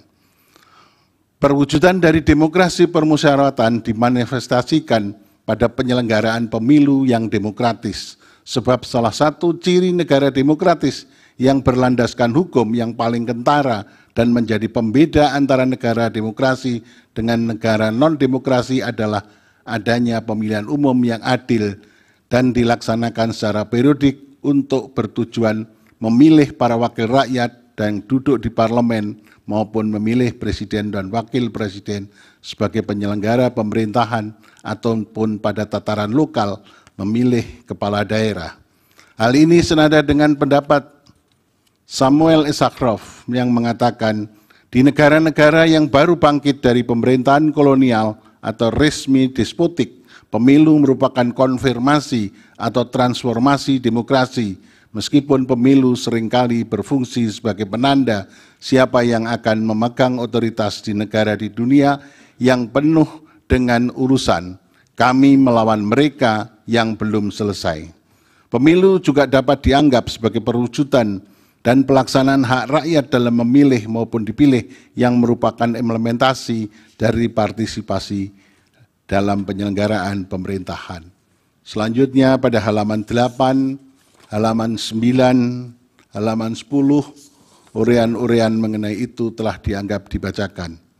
Di negara kita, prinsip penyelenggaraan pemilu atau dikenal dengan prinsip keadilan pemilu atau electoral justice diatur di dalam Undang-Undang Dasar 45 sebagai hukum tertinggi, khususnya di dalam ketentuan pasal 22E ayat 1 Undang-Undang Dasar tahun 1945 yang menyatakan pemilihan umum dilaksanakan secara langsung, umum, bebas, rahasia, jujur, dan adil setiap 5 tahun sekali. Artinya, untuk mengukur kualitas pemilu, maka alat ukur yang dapat digunakan adalah apakah pemilu yang diselenggarakan telah dilaksanakan sesuai dengan asas pemilu, yakni langsung, umum, bebas, rahasia, jujur, dan adil sebagaimana prinsip keadilan pemilu. Perspektif sosiologis empirik. Pasca era reformasi yang ditandai oleh jatuhnya rezim non-demokratis pada tahun 1998, praksis kita telah melaksanakan beberapa kali pemilihan umum yang dilakukan secara periodik 5 tahun sekali, dimulai pada tahun 99, 2004, 2009, 2014, dan 2019. Dan pada tahun 2024 ini, artinya sudah 6 kali kita mengadakan pemilu, anggota badan-badan perwakilan rakyat dan pemilihan presiden dan wakil presiden. Bahkan pemilihan umum 2024 merupakan pemilihan umum serentak yang cukup kompleks, sebab selain diselenggarakan secara serentak pada hari yang sama untuk memilih calon presiden dan wakil presiden, pemilu juga dilakukan untuk mengisi sebanyak 580 anggota DPR, 2.372 kursi anggota DPR di provinsi, 1.510 kursi anggota DPR kabupaten kota, dan sebanyak 152 kursi anggota DPD pada November tahun 2024, dan akan ada 545 daerah yang menyelenggarakan pemilihan kepala daerah secara serentak untuk memilih pemimpin daerah di tingkat provinsi, kabupaten, dan kota. Dari pelaksanaan 6 kali pemilihan umum ini pula kita dapat mengukur kadar kematangan atau tingkat maturitas demokrasi kita. Sebab penyelenggaraan pemilihan umum yang adil dan dilaksanakan secara berkala acap kali dijadikan salah satu instrumen untuk mengukur apakah kadar demokrasi kita menjadi semakin baik atau bahkan mengalami penurunan. Jangan-jangan tanpa disadari boleh jadi demokrasi kita saat ini mengarah pada titik defisit demokrasi yang mengkhawatirkan. Sebab telah tampak secara jelas, secara kasat mata, adanya pelanggaran-pelanggaran yang bersifat fundamental terhadap prinsip-prinsip pemilu yang langsung, umum, bebas, rahasia, jujur, dan adil sebagaimana diatur di dalam ketentuan pasal 22E ayat 1 Undang-Undang Dasar 45. Untuk menilai penyelenggaraan pemilu apakah telah sesuai dengan asas pemilu, saya akan membahasnya dari pendekatan sistem hukum yang digagas oleh Friedman dan saat ini tentunya masih relevan untuk dijadikan rujukan guna melihat konstruksi penyelenggaraan pemilu serentak. Tahun 2024 dari 3 perspektif sistem hukum yang merupakan struktur hukum, substansi hukum, dan budaya hukum. Pertama, struktur hukum meliputi lembaga dan peranata aparatur negara.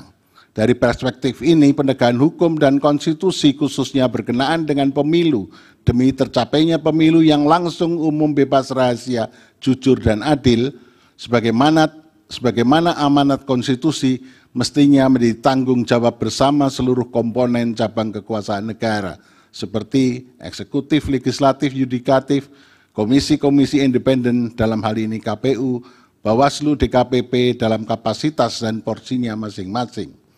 Eksekutif atas persetujuan legislatif mengalokasikan anggaran pemilu serta membuat instrumen hukum pemilu yang memadai. Sementara itu KPU bersama lembaga penyelenggara pemilu lainnya seperti Bawaslu dan DKPP bertugas menyelenggarakan pemilu secara proporsional dan adil. Kepolisian dan aparat keamanan bertugas untuk menjaga agar suasana penyelenggaraan pemilu berlangsung kondusif, tertib, dan aman. Adapun sengketa hasil pemilu diselesaikan secara hukum melalui Mahkamah Konstitusi.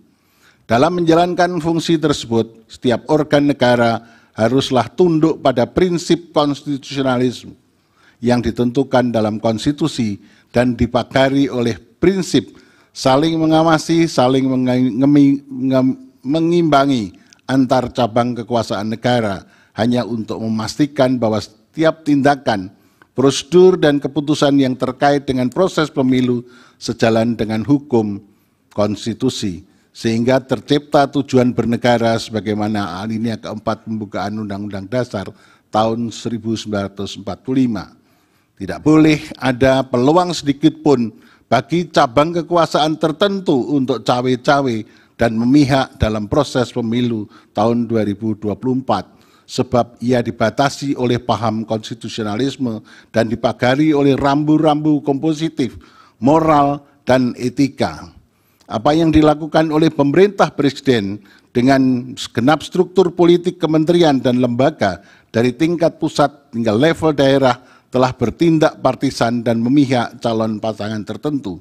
Tindakan ini secara jelas telah menciderai sistem keadilan pemilu yang tidak termuat tidak hanya di dalam berbagai instrumen hukum internasional tetapi juga diadopsi secara jelas dalam pasal 22E ayat 1 Undang-Undang Dasar 45 yang mensyaratkan bahwa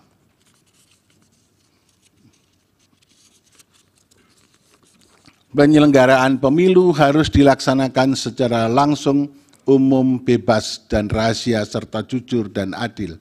Pada titik inilah pemerintah telah melakukan pelanggaran pemilu secara terstruktur dan sistematis. Kedua, sistem hukum melalui peraturan, norma-norma, dan pola perilaku masyarakat dalam satu sistem. Substansi hukum tidak hanya meliputi peraturan yang tertulis, tapi juga peraturan yang tidak tertulis dan putusan pengadilan. Substansi hukum tidak dapat dipisahkan dari kekuatan politik. Ada 3 pandangan yang digunakan untuk menggambarkan relasi antara hukum dan politik, yaitu pertama, hukum determinan atas politik. Ini merupakan pandangan ideal karena didasarkan pada konsep Dassollen. Menurut pandangan ini, hukum harus ditempatkan pada posisi yang tinggi atau supreme. Hal ini merupakan konsekuensi logis dari prinsip supremasi hukum yang kita anut. Kedua, politik determinan atas hukum. Pandangan ini didasarkan pada konsep Dasein, sehingga hukum dikonsepsikan sebagai undang-undang yang dibuat oleh lembaga legislatif. Dengan kata lain, hukum merupakan hasil resultante dari kesepakatan politik.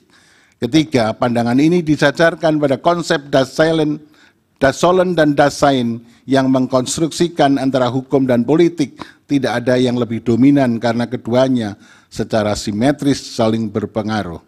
Apabila politik ditandai sebagai kekuasaan, maka politik tanpa hukum adalah sewenang-wenang, sedangkan hukum tanpa politik adalah angan-angan dan mandul. Konfigurasi politik amat menentukan karakter produk hukum yang dihasilkan. Di negara yang konfigurasi politiknya demokratis, maka produk hukum yang dihasilkan cenderung berkarakter responsif atau populistik. Sedangkan di negara yang konfigurasi politiknya otoriter, maka produk hukum yang dihasilkan cenderung ortodok atau konservatif. Mengapa saya katakan cenderung? Karena ternyata kita tidak bisa memandang secara mutlak, secara hitam dan putih. Dalam prakteknya tidak ada satupun negara yang dapat mengikuti bentuk teoritis secara utuh atau penuh.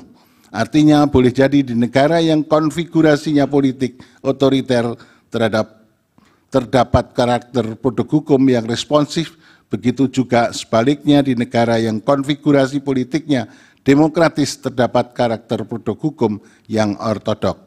Oleh karenanya dalam proses pembuatan hukum, khususnya hukum pemilu, perlu memberikan peran dan partisipasi masyarakat sehingga produk hukum dihasilkan bersifat responsif terhadap tuntutan masyarakat sebagai institusi pembentuk hukum baru. Selain DPR dan Presiden, Mahkamah Konstitusi memiliki peran dalam membentuk hukum melalui berbagai putusannya. Ketiga, budaya hukum merupakan gambaran dari sikap mental dan perilaku terhadap hukum, serta keseluruhan faktor-faktor yang menentukan bagaimana sistem hukum memperoleh tempat yang sesuai dan dapat diterima oleh warga masyarakat dalam kerangka budaya masyarakat. Poin yang terakhir ini berkaitan erat dengan kultur berhukum dan berkonstitusi dalam negara kita. Selama ini pembangunan hukum di negara kita amat lemah pada aspek ini, bahkan cenderung diabaikan. Dampak pengabaian ini dapat kita rasakan sekarang, misalnya dalam kasus pemilu. Pasca perubahan sistem pemilu yang semula tidak langsung menjadi langsung, di satu sisi sistem pemilu dan pemilu kada langsung telah memposisikan rakyat sebagai pemegang kedaulatan, memiliki kewenangan menentukan calon pemimpinnya melalui mekanisme pemilihan umum yang langsung, umum, bebas, dan rahasia. Namun di sisi lain, kultur dan mental dalam kondisi yang belum siap tak kalah menghadapi gempuran, serangan perlinsos, bansos, bantuan langsung tunai, dan semacamnya yang intensif dengan melibatkan suprastruktur politik tertinggi, yakni pemerintah yang bertindak dan bersikap partisan terhadap pasangan calon tertentu. Mencermati dan memaknai penyelenggaraan pemilu serentak tahun 2024 yang secara umum amat berbeda dari penyelenggaraan pemilu pada tahun 99, 2004, 2009, dan 2014, serta 2019.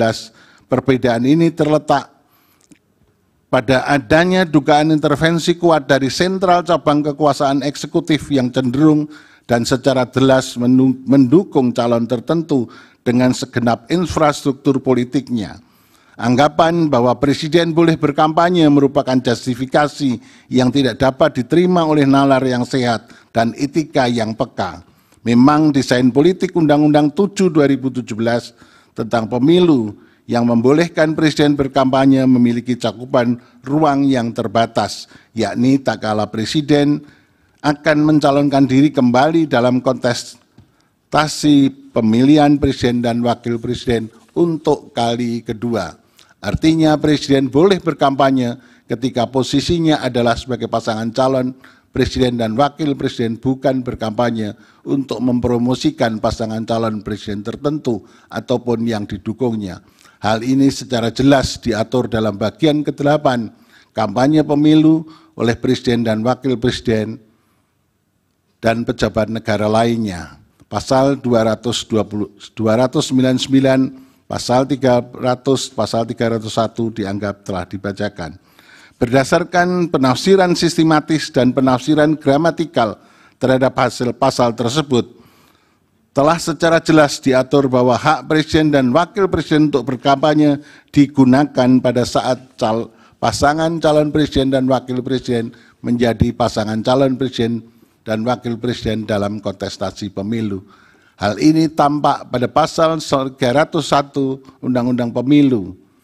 Oleh karena itu, apabila presiden dan wakil presiden turut mengkampanyekan calon yang didukungnya, maka tindakan ini telah mencederai prinsip moral dan etika kehidupan berbangsa dan bernegara yang seharusnya dijunjung tinggi sebagaimana termuat di dalam ketetapan MPR nomor 6 tahun 2021 tentang etika kehidupan berbangsa dan secara filosofis lahir pada tahun 2021 sebagai akibat adanya kemunduran dalam etika kehidupan berbangsa sehingga menyebabkan krisis multidimensional serta untuk memulihkan kembali maka MPR kala itu membuat rumusan pokok-pokok etika kehidupan berbangsa dan bernegara. Kutipan mengenai ketetapan itu pada angka 2, etika politik dan pemerintahan yang pada pokoknya memuat hal-hal sebagai berikut dianggap telah dibacakan. Etika kehidupan berbangsa ini perlu disinggung kembali dan ternyata hingga kini masih relevan untuk dipertimbangkan dan diterapkan setidak-tidaknya sebagai kaca benggala agar pemerintah dan para elit politik mampu bersikap jujur, amanah, sportif, siap melayani, berjiwa besar, memiliki keteladanan, rendah hati, siap mundur dari jabatan politik apabila terbukti melakukan kesalahan secara moral, kebijakannya bertentangan hukum dan rasa keadilan masyarakat. Oleh karena itu, dalam sebuah negara hukum yang demokratis berlandaskan Pancasila, pelaksanakan rule of law harus pula dibarengi dan diikuti oleh penerapan rule of ethics sebagai nilai luhur dan aturan yang penting dan strategis dalam setiap penyelenggara negara. Kembali ke soal perselisihan hasil pemilu.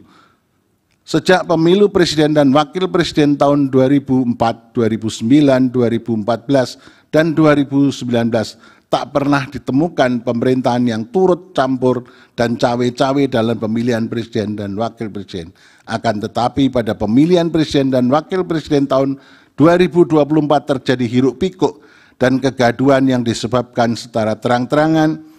Presiden dan aparaturnya bersifat tidak netral, bahkan mendukung pasangan calon presiden tertentu. Apa yang dilakukan presiden seolah-olah mencoba menyuburkan spirit politik dinasti yang dibungkus oleh virus nepotisme sempit yang berpotensi mengancam tata nilai demokrasi ke depan. Oleh karena itu, dalam memeriksa, mengadili, dan memutus perselisihan hasil pemilu presiden tahun 2024 ini, Mahkamah Konstitusi sepatutnya tak boleh hanya sekedar berhukum melalui pendekatan yang formal, legalistik, dogmatis, yang hanya menghasilkan rumusan hukum yang rigid, kaku, dan bersifat prosedural, melainkan perlu berhukum secara informal, non-legalistik, ekstensif, yang menghasilkan rumusan hukum yang progresif, solutif, dan substantif, tak kalah melihat adanya pelanggaran terhadap asas pemilu yang langsung, umum, bebas, dan rahasia, jujur, dan adil, sebagaimana ketentuan pasal 24E ayat 1 Undang-Undang Dasar 45, serta demi menegakkan prinsip keadilan pemilu. Hal ini kemudian ditegaskan kembali oleh Mahkamah pada putusan nomor 85 tahun 2022 dan seterusnya dianggap telah dibacakan. Halaman 18, 19 dianggap telah dibacakan. Ketiadaan pembedaan dua rezim bagi pemilihan kepala daerah dan pemilihan umum membawa implikasi hukum tersendiri, termasuk berdampak pada berubahnya karakteristik penyelesaian perselisihan hasil pemilihan umum sebagaimana pasal 22E Undang-Undang Dasar 45 yang semula menggunakan pendekatan procedural justice menjadi substansial justice. Dalam perkembangannya, Mahkamah memang acap kali seolah-olah hanya menggunakan cara berhukum yang formal legalistik dengan menggunakan pendekatan keadilan prosedural, tak kalah menyelesaikan perselisihan hasil pemilihan umum untuk pemilih presiden dan wakil presiden tahun 2024, 2009, 2014, dan 2019. Sebab tidak ada kebutuhan atau urgensi yang memaksa Mahkamah untuk keluar dari paradigma keadilan prosedural. Hal ini dikarenakan mayoritas sengketa yang dipermasalahkan pun hanya berkenaan dengan perselisihan hasil penghitungan suara. Berbeda karakter tak kalah Mahkamah mengadili perselisihan hasil pemilihan kepala daerah di mana Mahkamah cenderung menyelesaikan hasil perselisihan pemilihan kepala daerah menggunakan paradigma keadilan substantif. Karena memang terdapat kebutuhan yang memaksa Mahkamah keluar dari pendekatan keadilan. Hal ini dilakukan oleh Mahkamah hanya apabila terdapat peristiwa pelanggaran kepala daerah yang secara nyata melanggar asas pemilu. Di sisi lain, tak kalah Mahkamah mengadili perselisihan hasil kepala daerah Jawa Timur dan sebagainya dianggap telah dibacakan.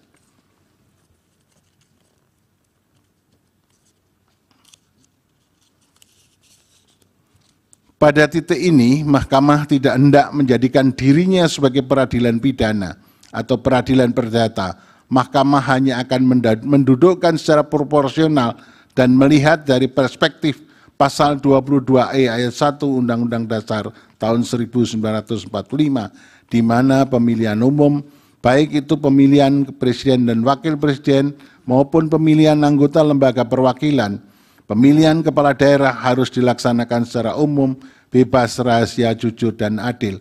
Oleh karena itu, permohonan para pemohon pada dasarnya masih termasuk ke dalam ruang lingkup kewenangan Mahkamah. Pemilu juga harus dilaksanakan sesuai dengan prinsip pemilu yang menyatakan tidak seorang pun boleh diuntungkan oleh penyimpangan dan pelanggaran yang dilakukan dan tidak seorang pun boleh dirugikan oleh penyimpangan dan pelanggaran yang dilakukan oleh orang lain. Dalam konteks pembuktian, dalam perkara perselisihan hasil pemilihan umum, khususnya pemilihan umum, pemilihan presiden dan wakil presiden, beban pembuktian pada awalnya berada pada pihak pemohon. Namun, jika pihak termohon dan pihak terkait membantah, maka beban pembuktian akan bergeser pada keduanya. Disinilah terjadi peralihan beban pembuktian, shifting the burden proof. Sebab dalam perselisihan hasil pemilihan presiden dan wakil presiden, selain waktu penyelesaiannya terbatas atau speedy trial, juga karena pada dasarnya data itu sendiri dikuasai oleh penyelenggara pemilu, dalam hal ini KPU dan Bawaslu. Oleh karenanya, apa yang dilakukan oleh para saksi memang sangat terbatas dan hanya dapat menunjukkan adanya gejala atau bukti awal adanya penyimpangan dan pelanggaran yang tidak sampai pada level pembuktian beyond reasonable doubt, sebagaimana dipraktikkan dalam pembuktian perkara pidana. Oleh karena itu, paradigma pembuktian dalam derajat beyond reasonable doubt tidak tepat dan tidak dapat dipraktikkan dalam peradilan pemilu in casu Mahkamah Konstitusi. Sementara itu, pada pendapat berbeda, kali ini saya secara khusus akan memberikan catatan dalam penyelenggaraan pemilu presiden tahun 2024. Berdasarkan ulehan pertimbangan tersebut di atas sebagai berikut. 1. Demokrasi yang kita anut adalah demokrasi Pancasila, yang artinya pelaksanaan demokrasi yang didasarkan pada nilai-nilai luhur Pancasila. Pancasila tidak hanya sekedar menjadi cita hukum dalam pembentukan hukum nasional, tapi juga merupakan cita etik yang menjadi rujukan dalam bersikap dan bertindak, tidak hanya bagi penyelenggara negara, termasuk presiden dan seluruh infrastruktur politiknya, tapi bagi seluruh warga negara. Sebab negara kita tidak hanya harus diselenggarakan sesuai dengan prinsip rule of law, tetapi juga prinsip rule of ethic. 2. Dalam rangka melaksanakan prinsip rule of ethic dan agar semua penyelenggara negara tunduk pada nilai etika yang luhur yang terdapat di dalam Pancasila, maka pelaksanaan rule of ethic perlu ditegakkan oleh suatu mahkamah etik nasional, sehingga penyimpangan etika dalam penyelenggaraan negara dapat dihindari, khususnya cawe-cawe presiden dalam pemilu di masa-masa yang akan datang, yang tidak hanya merupakan tindakan abuse of power, tapi juga abuse of ethic. 3. Desain hukum pemilu, terutama konstrain waktu penyelesaian sengketa perselisihan hasil pemilihan umum, perlu ditambah tidak hanya 14 hari dengan mempertimbangkan ruang lingkup wilayah sengketa yang meliputi wilayah Indonesia, sehingga didapat waktu penyelesaian yang rasional, proporsional, dengan mengingat adanya waktu pemilihan presiden putaran kedua dan waktu jadwal ketatanegaraan pada bulan Oktober. 4. Perlu juga dibuat undang-undang lembaga kepresidenan yang memuat secara rinci, detail, uraian tugas pokok dan fungsi presiden sebagai kepala negara sekaligus sebagai kepala pemerintahan. Demikian catatan saya yang termuat pada dissenting opinion dalam perselisihan hasil pemilihan umum presiden tahun 2024 sebagai ikhtiar untuk menjaga dan menegakkan negara hukum yang demokratis yang berketuhanan sesuai dengan nilai-nilai luhur Pancasila. Selanjutnya saya akan lebih jauh mempertimbangkan pokok-pokok permohonan para pemohon yang dianggap penting di samping dalam rangka untuk tetap menjaga nyala obor demokrasi di bumi pertiwi yang belakangan ini telah mulai meredup karena tangan-tangan oligarki yang merusak dan meninggalkan noda hitam dalam kanvas perjalanan demokrasi bangsa. Pokok permohonan pemohon dan seterusnya dianggap telah dibaca dengan dalil-dalil sebagaimana hampir sama dengan apa yang disampaikan oleh Profesor Saldi dan Profesor Eni. Sekaligus sementara itu saya sampaikan dari halaman 25 sampai dengan halaman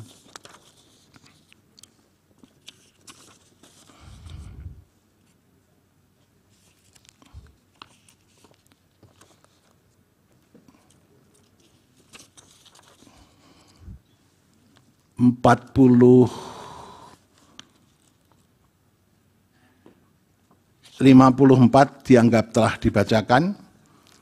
Semua dalil-dalil dianggap terbukti berlawanan dengan hukum, oleh karena itu harusnya dikabulkan.